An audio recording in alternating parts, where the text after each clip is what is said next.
Okay, so in this video I got given a really old school appliance to have a bit of fun with, and I'm going to try my best to get this thing going again because it's all really strange looking thing, but it's impressive it actually still works for its age, and it just goes to prove things are not made the way they used to be.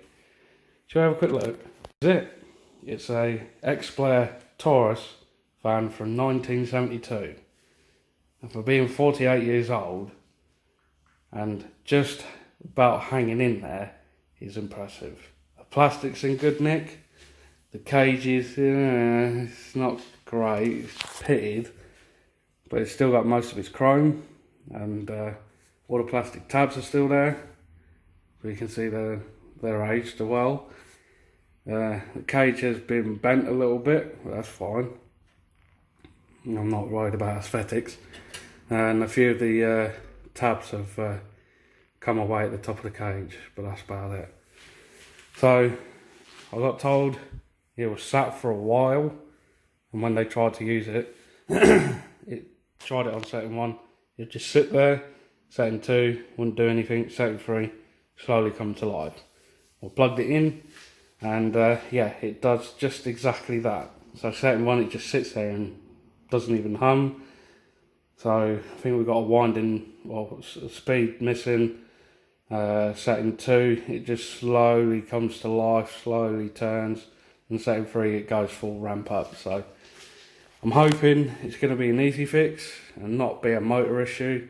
But like I said, with being setting 1 missing, it could actually be that the motor's going bad. And it's just a coincidence it's been sat for a long period of time. I mean, it still spins freely, like the bearings aren't knackered. It's just the motor windings or the capacitor could be bad. So I'm going to try and fix that today and see what we can do. So I had a bit of a mess around with it yesterday, like I say, and it does do what it says. I've had a quick look in the base, and there is a capacitor in there, a really old one, so it could be that's gone bad. But apart from that, like I say, the plastic's fine for being 48 years old. I mean, there's a bit of a scuff there, but I mean, apart from that, it's impressive. And this is really interesting. So you spin it that way and it engages, spin it the other way, it disengages, vice versa, one or two, I can't remember. So yeah, it's impressive, but it does work, but not the way it should. And I would show you, but I'm going to work in there, and I don't fancy getting a whack off a fully charged capacitor. Could sort it out, or I could damage it, so no. You're going to have to wait. So apart from that, the only things that are really bugbear is obviously the gland, well, the shroud gland type thing. The flex entry point on it it's broken down obviously over time, so yeah. And I have checked in the plug, all the connections are tight. It's just got a 13 amp fuse, so I've got to change that, but that'll be done in a bit. So I'll get this thing on its side and then we'll have a look.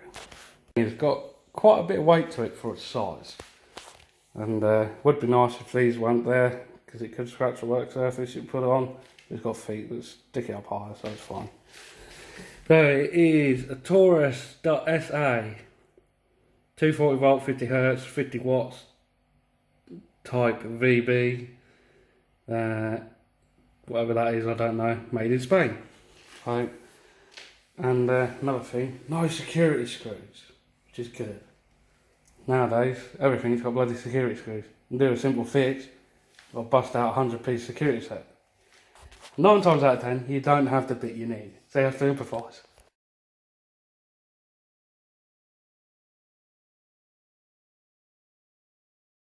Whilst that soldering iron is heating up, I'm going to go pick up a replacement capacitor at my shed, because I know I've got one of these, and then we'll go from there. So the capacitor has now been removed, and you can tell the flex has been replaced at some point. That's surely not factory. Could be wrong, but I doubt it is. So, got the new replacement capacitor. I'm just turning up the ends. and then we'll go from there. See what happens. It really does smell of stagnant fags in there. You can tell, because I've been in loads of flats and houses where people smoke, and when you go into airing cupboards and stuff, well, what I do for a living and stuff, and go into airing cupboards to do cable drops and stuff and whatnot, to get up into the loft so it's out of sight, you can really smell it. And because my gran and granddad and that lot used to smoke, it just brings back nostalgia, to be fair, and I love it. Don't know why, it's just a weird smell, if you know what I mean, but it just brings back memories. It's in, and I've checked all the other wiring out and it's all okay. And yeah, so I'll put the base back on, just loosely, and then we'll go for a test run. I think we got a thunderstorm coming back for round 2. Brilliant.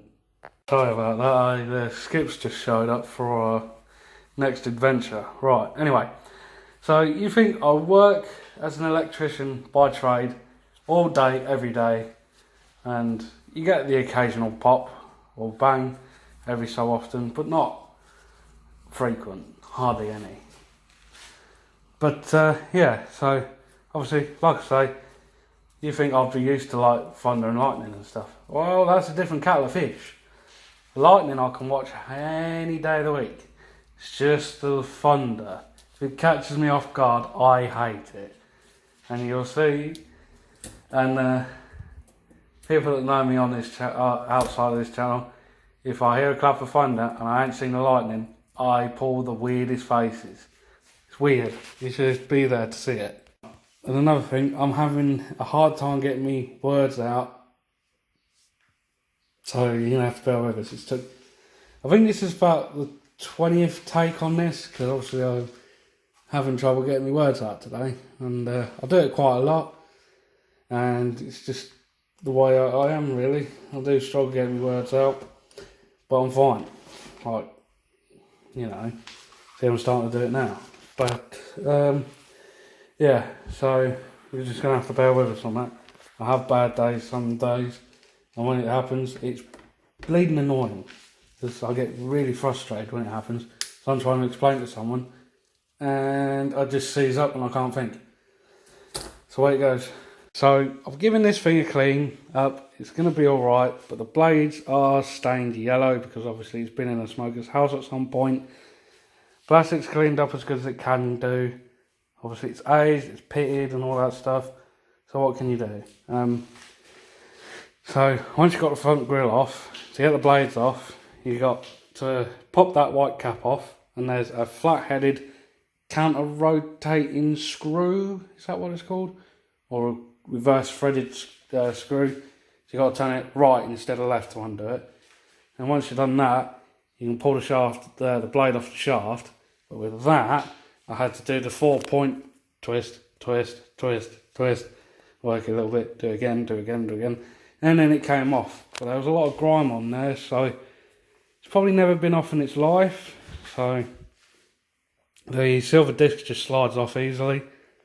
And then behind you've got a whitewash, a steel washer, and then about 3 or 4 spring clips, C clips I think they're called, and then like a felt disc, over the top of them, and that's what provides oil for the motor. And that was bone dry, and it's been for like that for years. And so I've doused that with oil, doused the shaft with oil, and made it a lot better. Right, to get the back off though is a different story, because you'd think there'd be a screw in the back or something. It's not. So what I did, and what's probably the easiest thing, is to engage the hoofer doofer, and then so it's all the way down flush with the as low as it can go. Then get a pair of long nose pliers and then just undo that. I think it's a 3.5 or a 4mm bolt, and then that just lifts off, and then get like a spudger or a knife, like a butter knife, or even a thin flathead screwdriver. I've done it on the bottom so you can't see any scuffs, and then just pop one side, pop the other, and just unhooks itself because it clamshells over it. I'm actually quite surprised this is still flexible because of obviously its age. So let's see if it works. I might need to put some more.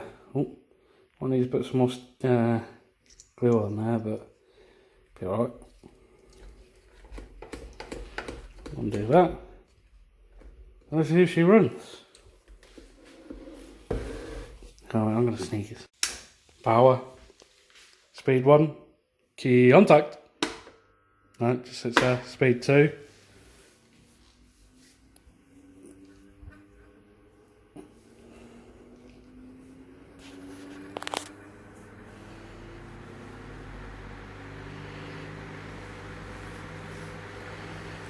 Okay, what about speed 1?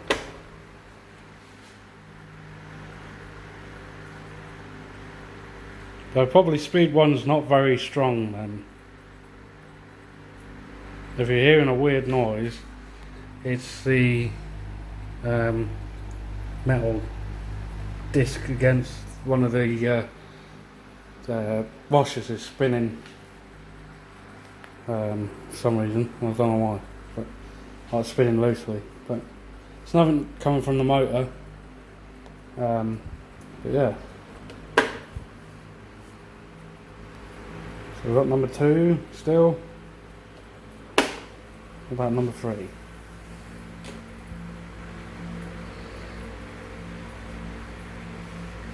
I'd say we're on to a winner. Ish. So I don't think it's the motor making that noise. So it seems to have settled down a bit now, and that's a bonus. So yeah, right. So what do I think is the cause of it acting weird? Well, like I say, I've changed the capacitor in it and it's still acting the same. So I'm going to say the motor's going bad. But like I say, once it's up to speed, it's fine. So who knows? But yeah.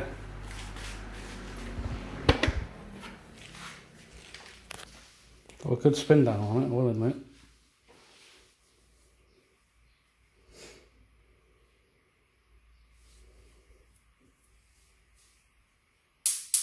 There you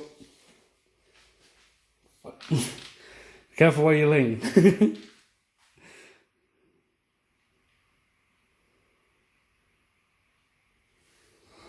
Yep.